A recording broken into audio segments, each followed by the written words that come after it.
Why do we need everyone to understand us? Have you ever spent hours explaining yourself to someone, only to realize they still didn't understand? It is one of the most frustrating feelings a human being can experience.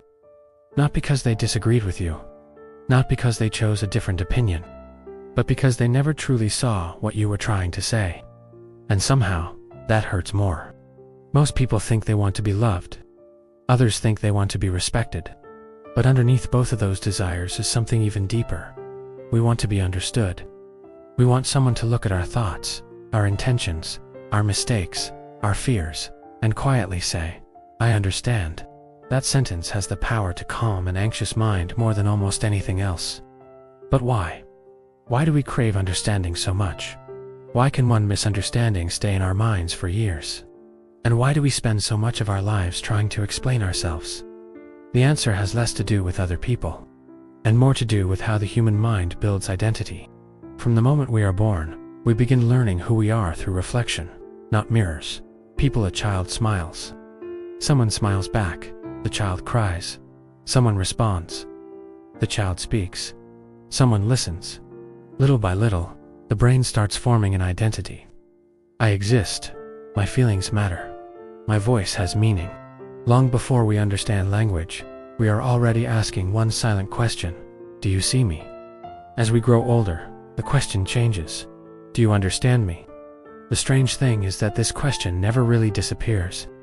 It follows us into school, friendships, work, and family.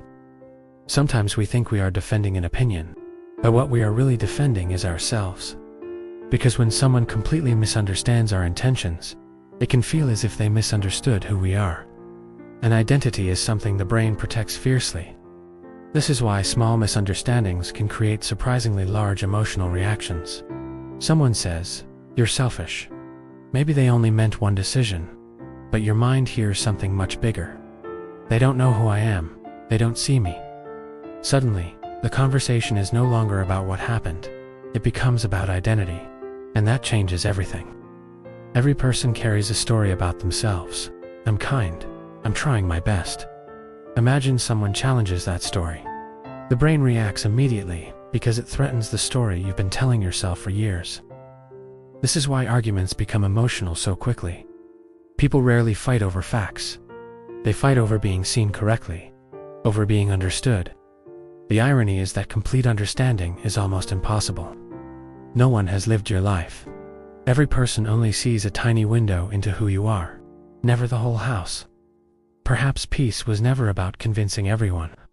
Perhaps peace begins when you stop making your identity dependent on others.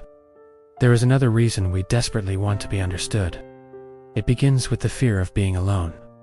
Loneliness is not the absence of people. It is the absence of understanding. When someone says, "I know exactly what you mean," something inside us relaxes. Our guard comes down. Real understanding doesn't require agreement.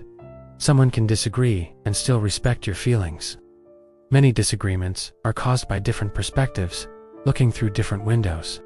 One of the greatest sources of suffering is expecting everyone to see the world exactly as we do. They can't. Perhaps empathy begins when we stop demanding perfect understanding and start accepting imperfect perspectives. The privilege of a lifetime is to become who you truly are. Trying to control other people's perception is a battle nobody wins. The people who truly matter will understand your character over time. Maturity is reaching a point where you no longer need everyone to understand you. You are the only person who reads the entire book of your life. The goal was never to be understood by everyone. The goal was to become someone you understand yourself. And perhaps that is where real peace begins. Thank you for watching. If this reflection stayed with you, consider subscribing and joining us. Until next time, keep looking deeper.